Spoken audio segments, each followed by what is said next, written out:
2, do 1 ao 10. Está querendo ouvir, irmãos? Lembra? Está animado aí? Amém. Ele vos deu vida, estando-vos mortos nos vossos delitos e pecados, nos quais andastes outrora, segundo o curso deste mundo, segundo o príncipe da potestade do ar, do Espírito que agora atua nos filhos da desobediência, entre os quais também todos nós andamos outrora, segundo as inclinações da nossa carne, fazendo a vontade da carne e dos pensamentos, e éramos por natureza filhos da ira, como também os demais. Mas Deus, sendo rico em misericórdia, por causa do grande amor com que nos amou, e estando nós mortos em nossos delitos, nos deu vida juntamente com Cristo. Pela graça sois salvos. E juntamente com Ele nos ressuscitou e nos fez assentar nos lugares celestiais em Cristo Jesus, para mostrar nos séculos vindouros a suprema riqueza da sua graça em bondade para conosco em Cristo Jesus. Porque pela graça sois salvos, mediante a fé, e isto não vem de vós, é dom de Deus, não de obras, para que ninguém se glorie, pois somos feitura dele, criados em Cristo Jesus, para boas obras, as quais Deus de antemão preparou para que andássemos nelas. Vemos? Deixa sua Bíblia aberta, irmãos, que nós vamos ainda repassar aí alguns versículos. Gostaria de pegar esse primeiro versículo então, irmãos. Ele vos deu vida, estando vós mortos nos vossos delitos e pecados. A palavra diz aqui, estando vós machucados. Sim ou não? A palavra diz aqui, estando vós doentes. Sim ou não? A palavra diz aqui, estando vós em coma. Estando vós como? Mortos. E esse, eu gostaria que você abrisse muito o seu coração, irmãos, para essa mensagem. Talvez você não saiba o que é uma fé reformada, e essa é a base da fé cristã reformada. Esse versículo, nesse primeiro versículo, nós encontramos a base da fé reformada, e ele diz exatamente isso. Nós não estávamos doentes, nós estávamos mortos. O pecado, quando Adão e Eva cometeram lá no Jardim do Éden, ele não simplesmente machucou o homem, o ser humano. Ele não simplesmente deixou o ser humano agora como um paciente, como aquele que está doente, mas se cumpriu o decreto de Deus sobre o ser humano: se comer do fruto, morrerá. E foi exatamente isso que aconteceu, irmãos, naquele dia. O homem, ele não foi machucado, ele não está doente, mas ele morre. Muitas correntes cristãs acreditam que o homem participa do processo da salvação. E é mais ou menos assim, ó: Deus age e o homem reage. Fale comigo: Deus age e o homem reage. Eu não sei se você crê assim, mas essa é a forma mais comum da gente crer sobre a salvação, de que o homem, ele tem participação na salvação, irmãos. Mas eu não posso crer desta maneira, porque eu li a Bíblia, irmãos. Sabe por quê? Vou contar uma história para você. Em julho do ano passado, eu peguei o Covid-19, o famoso vírus chinês, ling-ling, e agora eu dou risada. Mas eu fiquei muito ruim, irmãos. Eu fui para o hospital, fiquei ali hospitalizado uns 6, 7 dias, e lembro que eu fiz uma tomografia, e o médico falou assim, colocou a mão na cabeça e falou: cara, está com 85% do pulmão comprometido. Sabe o que ele falou para mim? Ele falou assim: Bruno, você tem que reagir. Bruno, reage. Daí o psicólogo chegou para conversar comigo. A hora que ela se apresentou como psicólogo, eu estou assustado. O psicólogo veio conversar. E você sabe o que ela falou para mim? Ela falou: Bruno, reaja. Daí chegou o fisioterapeuta, irmãos. Ele falou: olha, seu estado não é nada bom. Se os remédios não funcionarem, eu vou ter que subir você. Subir geralmente é um negócio bom, né, irmão? Mas lá no hospital que eu estava, não. Era subir o turbo. Falei: Deus, eu não quero subir, eu não quero subir de vida, né? Mas o fisioterapeuta disse para mim assim: Bruno, reage. Sabe por que todos que vinham falar comigo diziam reaja? Porque eu estava vivo. Agora imagine você, irmãos, se em julho do ano passado eu tivesse morrido lá no hospital, para a tristeza da Camila, ou para a felicidade. Eu sei que é para a tristeza. Imagine se eu tivesse falecido, irmãos. O médico chegaria para mim e diria: Bruno, reaja. Ele falaria isso para mim, irmãos? O fisioterapeuta diria: Bruno, reaja. Não, por que não, irmãos? Porque o morto não consegue reagir. Simples assim. Enquanto a vida, enquanto você está doente, mas é uma doença incurável, é uma doença que a gente não descobre, não sabe o que acontece, mas os médicos dizem: reaja. Mas quando a morte chega, irmãos, não há como reagir. Você sabe o que isso nos leva, irmãos? Nos leva então a pensar naquela cena de Lázaro. Lázaro estava ali 4 dias morto no seu sepulcro. Jesus Cristo chega na frente do sepulcro e ele não diz para Lázaro: Lázaro, reaja. Ele diz: Lázaro, saia para fora.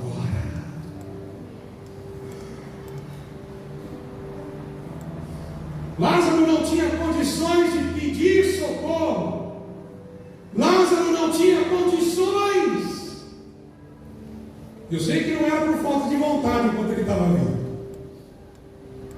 Ele gostaria muito que Jesus estivesse ali antes, para que Jesus mandasse aquela doença, aquela enfermidade embora. Mas não foi isso que aconteceu, porque Deus tinha um propósito. Jesus diz: Lázaro, sai para fora.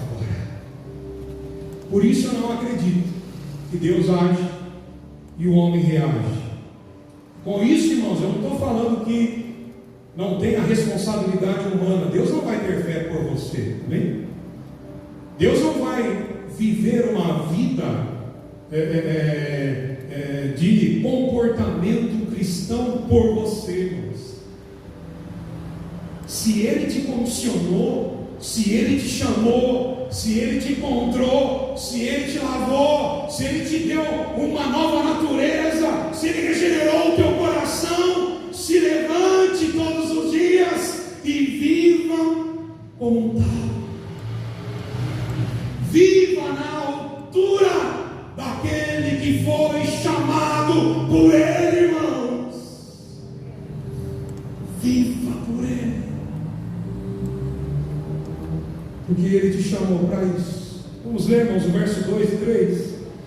Olha o que ele diz: nos quais andastes outrora, segundo o curso deste mundo, segundo o príncipe da potestade do ar, do espírito que agora atua nos filhos da desobediência, entre os quais também todos nós andamos outrora, segundo as inclinações da nossa carne, fazendo a vontade da carne e dos pensamentos, e éramos por natureza filhos da ira, como também os demais. Aqui Paulo está nos ensinando uma coisa, irmãos, muito importante, sobre o estado primeiro de um homem e de uma mulher. o estado natural de um homem, de todo ser humano, que é de estar morto espiritualmente. Se Jesus Cristo ainda não encontrou uma pessoa, então aquela pessoa está num estado de, fale comigo, morte. Você crê nisso ou não? Sim ou não? Então a morte espiritual, existem 3 tipos de morte. A morte espiritual, essa que eu estou falando aqui. A morte física, quando o nosso coração para de bater, o cérebro também. E a morte eterna, irmãos. Quando a gente define a morte eterna, quando estamos vivos. Se você passa a sua vida inteira morto espiritualmente, e você morre morto espiritualmente, você vai se encontrar do outro lado com a morte eterna. Misericórdia. Mas se Cristo nos encontrar, irmãos, se Cristo liberar a palavra para nós, como eu creio que Ele já o fez aqui nesta noite, então nós viveremos eternamente com Ele, irmãos. Amém? Você pode crer nisso ou não? Então aqui Paulo, ele diz que é uma condição universal, ou seja, é uma condição que é geral, é para todos os seres humanos. Olha o que ele diz, no verso 2, ele vai se dirigir aos gentios. Ele diz assim para os gentios: vocês estavam sendo guiados pelo príncipe da potestade do ar. Quem é esse príncipe da potestade do ar? Satanás. Então ele diz aqui para os gentios: vocês estavam sendo guiados por Satanás. Agora, no verso 3, ele diz algo muito semelhante, mas agora ele se volta para os judeus, não mais para os gentios. Ele diz para os judeus, ele se coloca como um judeu. Ele diz: nós também estávamos sendo guiados por Satanás e nossa vontade. Ou seja, talvez você também pense dessa maneira sobre os judeus. E talvez não, os judeus eles pensavam, eles acreditavam que eles tinham uma posição de privilégios diante de Deus, que essa condição de estar morto em pecados, como Paulo traz aqui nesse texto, não era uma condição para eles. Eles criam que Deus teria uma outra maneira de agir com eles, de trabalhar com eles. Mas Paulo diz que não aqui, irmãos. Paulo diz que todos nós estávamos mortos, quer gentios, quer judeus. É verdade que o povo de Israel, o povo judeu, foi escolhido por Deus. A Bíblia diz que Israel era a vinha de Deus, aquele que era a menina dos olhos de Deus. Mas a palavra também diz que Deus entregou o seu filho para eles, e eles o rejeitaram, irmãos. Agora, nesse momento, Paulo faz esse decreto. Ele diz: a salvação é para todos que creem, todos que creem. A salvação não é mais por etnia, irmãos. Não é mais pelo sangue, mas a salvação agora, irmãos, é pela fé em Cristo Jesus. Isso é para todos. É o que Paulo está dizendo aqui. A última frase desses 3 primeiros versos é muito importante para nós. Eu trouxe uma outra versão aqui da NVI. Olha o que ele diz no final do verso 3: como os outros, éramos por natureza merecedores da ira. Esse é um ponto muito importante, irmãos. Fale assim: nós éramos merecedores da ira. Deus, Ele tem que fazer por mim. Deus tem que fazer para mim. Nós temos esse direito e Ele tem esse dever. É muito assim que eu leio. E é esse sentimento que eu tenho, irmãos, diante de algumas postagens e falas, de que nós temos esse direito e que Deus tem esse dever, mas não temos. É uma frase que eu falo sempre aqui, eu gostaria de usar mais uma vez hoje: Deus não existe para fazer a sua vontade. mas você existe para fazer a vontade dele. Ele é Deus, você não é. Pode virar para o teu irmão e falar isso? Ele é Deus, você não é. Às vezes a gente precisa se lembrarmos dessas coisas. Às vezes a gente precisa trazer à memória, irmãos, aquilo que nos traz a esperança, porque isso nos traz a esperança. A gente tem que saber qual é a ordem. Ele é Deus, nós não somos. Amém? Nós estávamos entregues então à ira desse Deus, porque Deus não nos deve nada. Deus não nos deve nada. Uma vez estava aqui para começar um culto e uma pessoa entrou de lá de fora. Isso é só para mostrar o quanto esse entendimento é algo que permeia, irmãos, que está na cabeça das pessoas, mas na consciência das pessoas. Ela falou assim: preciso de uma oração. Eu falei: só precisa de uma oração específica? Eu posso orar, né? Ela falou assim: não, é pela minha vida financeira, pela minha família, né? Eu até pensei assim: é você e a torcida do Corinthians, né? Pela vida financeira, pela família. Perdão. E eu perguntei para ela: a senhora é de alguma igreja? Ela falou: eu sou. Eu falei para ela assim: a senhora não tem ninguém lá que a senhora possa conversar, que a senhora possa receber uma oração desse? Eu falei: não, eu não estou negando, não é isso, eu só estou querendo saber se ela era uma pessoa que estava avulsa por aí, ou se ela tinha um pastor. Ela falou assim: não, lá temos pastor, mas eles não fazem isso. Ah, tá, eles não fazem.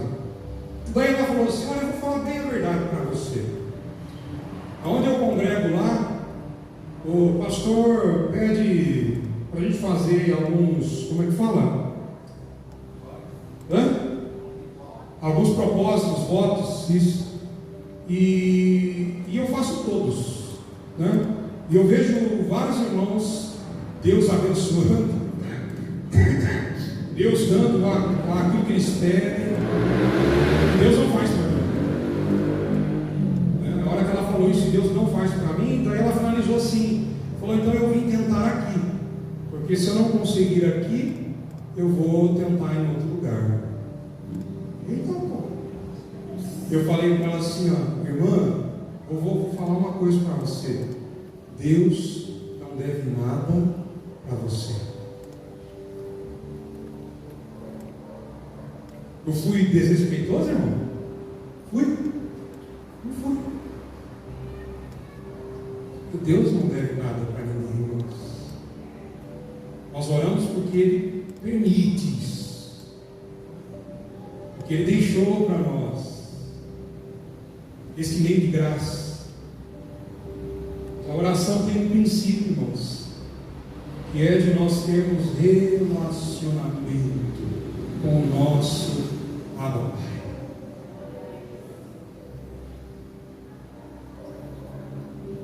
Não é para alcançar méritos. Você não está depositando lá na conta invisível de Deus alguma coisa, irmãos, e um dia você vai sacar. Não. É porque você não precisa disso. Ele disse que Ele cuidaria dos seus filhos. Ele sabe do que você precisa. Mas não se acanhe, irmãos. Se achegue diante dele e peça aquilo que honra o nome dele, aquilo que você sabe que vai glorificar o nome de Deus, irmãos. Peça com fé diante de Deus, amém, irmãos? E o texto, então, ele diz sobre essa ira, irmãos. E aqui então não fala da ira de um demônio, mas fala da ira de um Deus que é santo. E esse é um tema, então, que eu estava dizendo que pode soar um tanto estranho por causa disso, porque nós achamos que Deus deve alguma coisa para nós. Nós achamos, mas estávamos entregues à ira de Deus, porque Deus não nos deve nada. Em sua santíssima santidade, parece uma redundância, e é, porque a palavra diz que Deus é santo, santo, santo. Ele é 3 vezes santo, irmãos. O seu caráter é santo. Não há nada em ninguém que se pareça, ou seja, como Ele é, irmãos.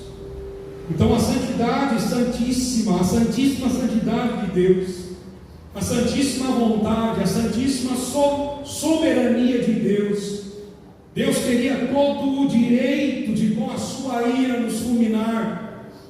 Deus teria todo o direito de fulminar você, irmãos, que me ouve, fulminar os seus filhos, fulminar o seu cônjuge.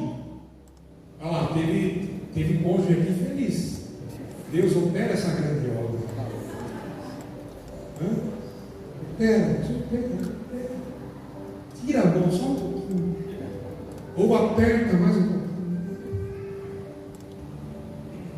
Deus, Ele teria todo o direito, irmãos, de nos fulminar, porque Ele é Deus.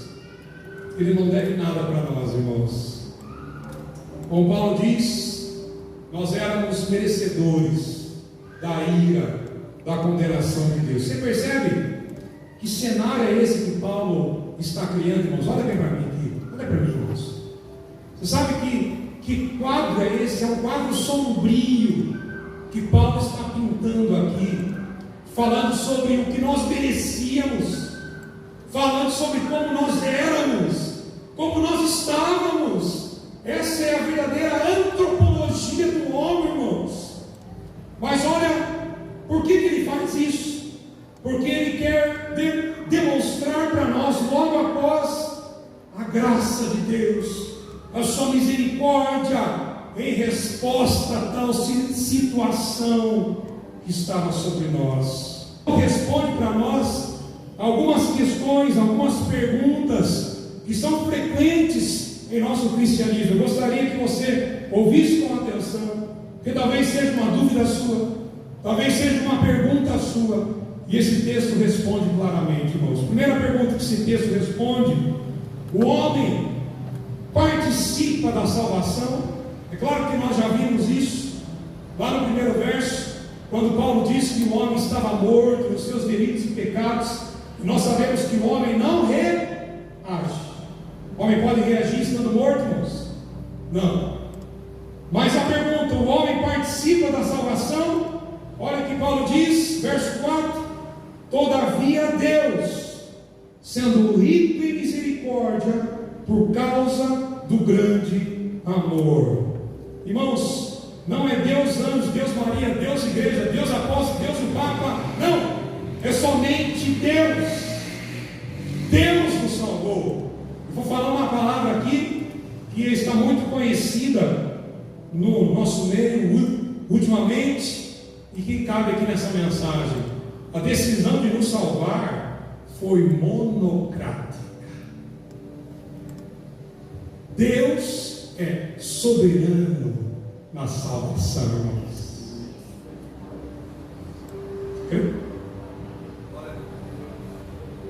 Não foi por causa da sua mãe, não foi por causa do Papa, não foi por causa das regras instituídas pela igreja, mas Paulo diz: todavia Deus, com sua graça, com sua bondade, com sua misericórdia, por causa do seu grande amor, irmãos.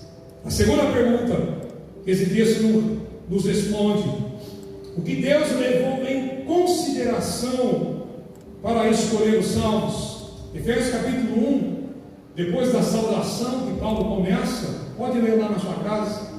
Paulo vai dizer que Ele nos escolheu para si, Ele nos predestinou em amor para sermos santos e irrepreensíveis. Você crê ou não? Então eu acho que isso não é mais uma discussão aqui, irmãos, de que foi Deus que nos elegeu antes da fundação do mundo. Mas a pergunta que Paulo responde é: se Deus nos escolheu, o que Deus levou em consideração para escolher os salvos? Olha o verso 5: estando nós mortos em nossos delitos e pecados, nos deu vida juntamente com Cristo. Sabe qual é a resposta? Deus não viu nada em nós, porque como mortos nós estávamos sem reação alguma. Deus simplesmente Ele veio e nos salvou pela sua graça. Efésios capítulo 1, verso 9 diz qual foi a motivação de Deus. Ele diz: de acordo com o seu bom propósito que Ele estabeleceu em Cristo. Em outra versão, pelo beneplácito da sua vontade. Na versão do Wilson, porque Deus quis. Sabe por que Ele nos salvou, irmãos? Fale comigo. Porque Ele quis. Ele não viu nada em você. Às vezes a gente acha que a salvação é assim: Deus olha para as gerações e Deus olha assim, olha, não, olha, esse é bonzinho, irmão. Não, esse daqui é um bom cidadão. Não, aquele ali, olha só, aquele ali é um pai assim exemplar, maravilhoso. Não, aquele lá é salvo. Aquele eu quero comigo. É filho de pastor. Não, irmãos. Deus não viu nada em nós. Nós estávamos mortos, sem reação. Todavia, Deus, e somente Deus. Uma outra pergunta que ele responde aqui, irmãos: por que Ele nos salvou? Deus era obrigado a nos salvar, irmãos? Aí a gente volta aqui à pregação, quando a gente vai repassando aqui todas as postagens e o que a gente vê aqui diariamente. Deus é obrigado a fazer algo bom para nós. Deus não é, irmãos. Então por que Ele nos salvou? Se Ele não era obrigado a nos salvar, por que Ele nos salvou? Vamos para o verso 7. Para mostrar nos séculos vindouros a suprema riqueza da sua graça. Ou seja, Ele salvou a você, irmão, para que se revelasse os seus atributos de graça e bondade à eternidade, irmãos. Quando nós vemos o apóstolo João tendo a visão de novos céus e uma nova terra, nós entendemos o que o tema central da adoração no céu durante a eternidade, irmãos, é Cristo Jesus, digno ao Cordeiro de receber a honra, a glória, a força e o louvor para sempre. Quem cantavam essas coisas? João vê uma grande multidão que ele não podia contar, irmãos. Quem são esses? Os salvos. E eles cantavam: digno ao Cordeiro de receber a glória, a força, e o poder para todo sempre. Você consegue ver, irmãos, por que Deus nos salva? Vou tentar deixar um pouco mais simples para você. Ele nos salva para o louvor da sua glória. Ele nos salva para que na eternidade Ele seja lembrado, Ele seja cantado, Ele seja adorado, Ele seja exaltado como aquele que salvou, como aquele que amou, como aquele que justificou-nos, como aquele que operou bondade, como aquele que nos deu graça, graça a quem não merecia, vida a quem não merecia, irmãos. Por isso Ele nos salvou. Paulo faz uma ênfase aqui nesses 4 versos, do verso 4 ao verso 7. Olha o que ele diz: nos deu vida juntamente com Cristo. Deus nos ressuscitou com Cristo, Deus nos fez assentar nos lugares celestiais em Cristo, e fomos alcançados pela bondade de Deus em Cristo. O que isso significa? Com Cristo e em Cristo.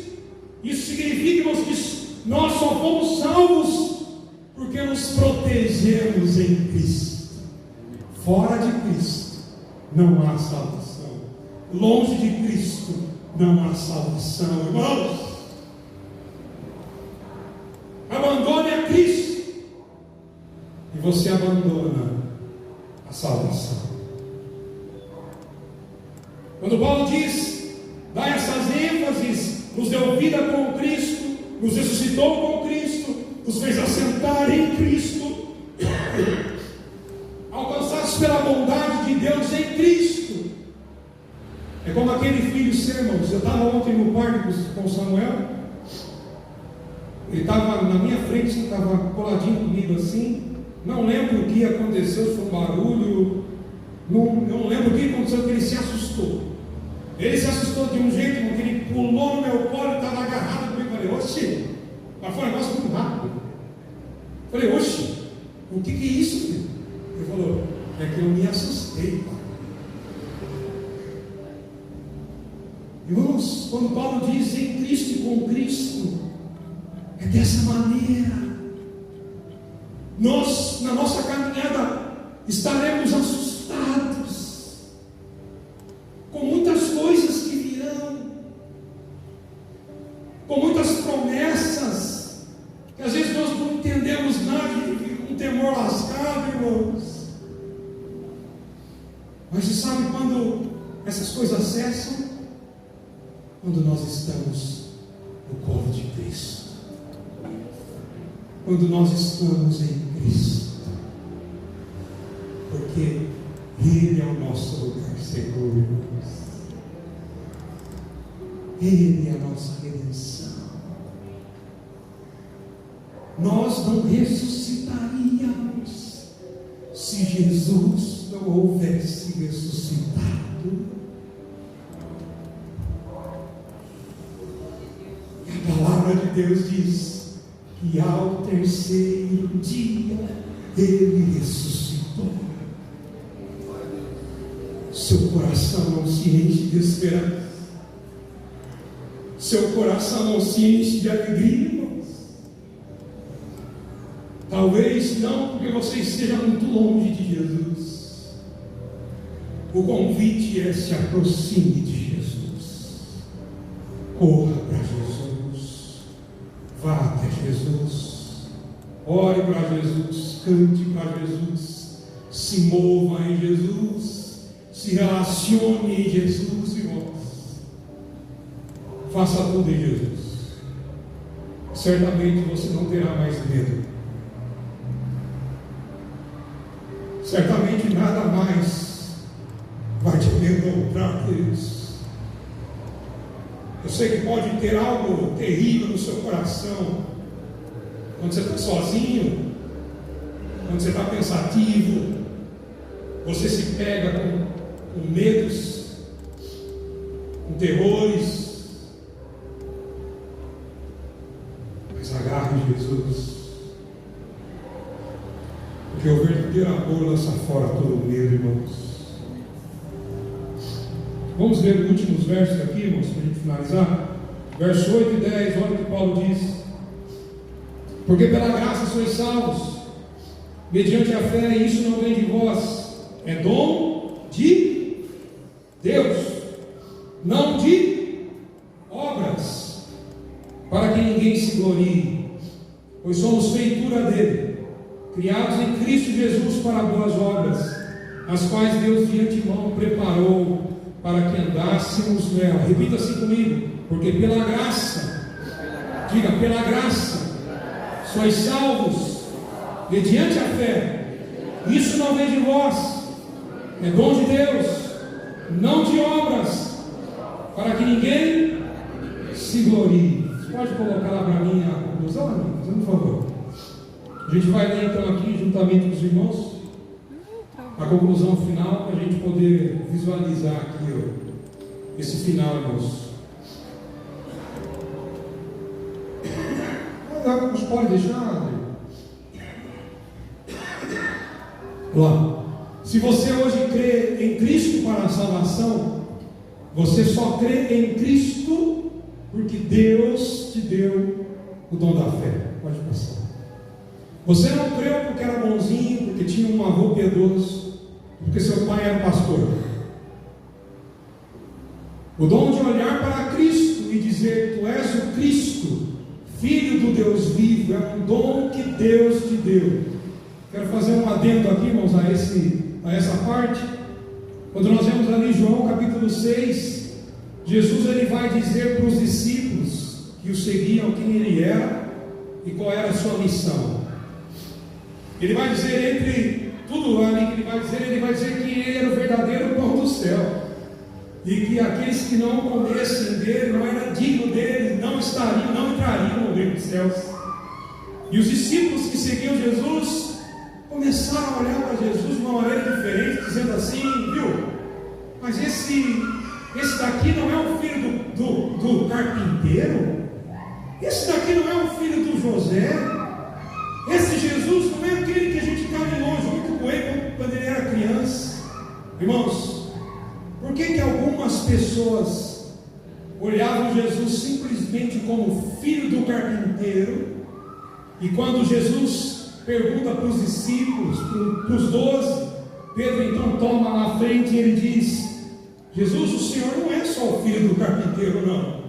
Tu és o Cristo, o Filho do Deus vivo. Você nunca parou para se perguntar o que Pedro olhou que aquele povo de João capítulo 6 não conseguiu ver e abandonou Jesus? O que Pedro viu, irmãos? Sabe o que aconteceu, irmãos? O dom de olhar para Cristo e dizer isso é dom de Deus. Se Deus não abrir os teus olhos, se Deus não se revelar a alguém, esse alguém nunca saberá quem ele é, irmãos. Por isso Jesus diz para Pedro: Pedro, isso não foi revelado a você por carne ou sangue, mas o próprio Deus revelou isso ao seu coração. Pode passar. Não existe fé sem isso. Paulo deixa bem claro que a salvação não é por obras, não é pelo procedimento, não é porque você se mostra ser uma pessoa boa, não é porque você tem desenvolvido sua vida sendo melhor do que antes, hoje do que antes, eu esqueci. Não é pela sua performance diária de melhorias que você alcança a salvação de Deus. Somos alcançados por Deus e sua graça. E isso, faça com o dedinho aí, isso, basta, irmãos. Pode passar. Não ajudamos a Deus em nossa salvação, porque Deus não precisa de ajuda. A evidência dessa graça em nós é que agora, como salvos em Cristo Jesus, andamos em boas obras. É claro que a fé sem obras ela é morta, mas pode passar. Mas é o que começa aqui, ó. As obras elas não salvam, mas o salvo pratica boas obras, resultado de seu amor e gratidão a Deus por tê-lo salvado. Como eu falei pela manhã, salvos, por favor, se coloquem de pé, irmãos. Somente pela graça. Deus nos salva, irmãos. É Deus quem para a nossa vida, irmãos. É Deus que se coloca na frente do nosso sepulcro e nos chama para fora. Eu não sei se você se lembra desse dia, irmãos, mas teve um dia que você estava morto espiritualmente, sem reação alguma, e Jesus Cristo chamou pelo seu nome. Amém? Vamos agradecê-lo por isso, irmãos. Querido Deus, muito obrigado pela tua palavra. Muito obrigado, Senhor Jesus, por esta reforma, Jesus. Muito obrigado, Deus, por esses homens do século XV, do século XVI, de tantos outros tempos, que se levantaram, Deus, em suas gerações, sem medo, Pai, com ousadia, para pregar, ó Deus, o Evangelho, para pregar as Escrituras, Deus.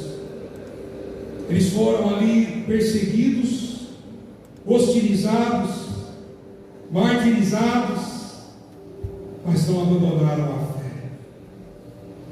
O resultado somos nós. Nós estamos aqui, Deus. Nos dê, Deus, coragem para continuar, ó Deus, esta grande obra, Pai. Para que a gente também não vacile os nossos pés.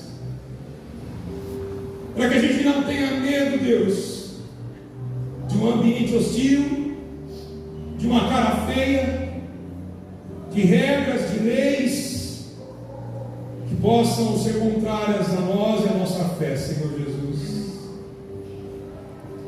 Faz de nós homens e mulheres fortes desta geração, Jesus. Não estamos concentrados em nós mesmos. Não temos esperança nas nossas mãos, mas confessamos nessa noite, Deus, nossa confiança está em Ti, Deus.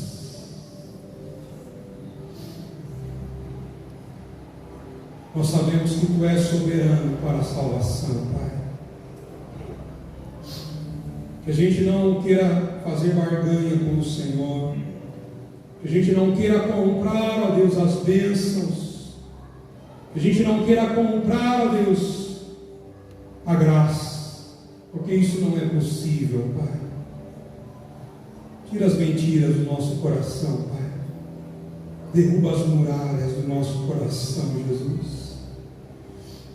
Que possamos ser, ó Deus, aqui, Deus, pessoas que vão multiplicar, ó Deus, esta mensagem, Pai.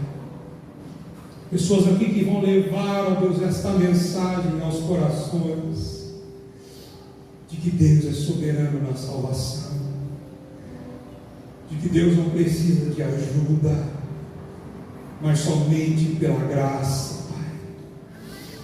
De que nós não precisamos comprar o Senhor com o nosso dinheiro, com nossos rituais, com nossos sacrifícios, porque um sacrifício aceitável para o Senhor é um coração contrito e quebrantado, Pai.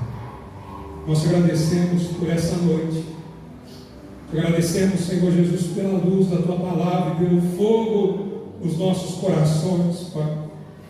Continua a queimar dentro de nós. O salmista Davi disse: enquanto eu lia a Tua palavra, se acendia, ardia um fogo no meu coração, Pai. Pela Tua palavra, o Senhor criou todas as coisas, e creio que por Tua palavra o Senhor restaura os mortos, como Ezequiel, à frente do vale de ossos secos. Nós profetizamos Tua palavra nessa noite, Deus, e nós declaramos: ossos, tornem a viver, tornem a viver. Em nome de Jesus, nós te agradecemos por isso, Pai. Amém. Se você crê, celebra a Deus com todo o seu coração.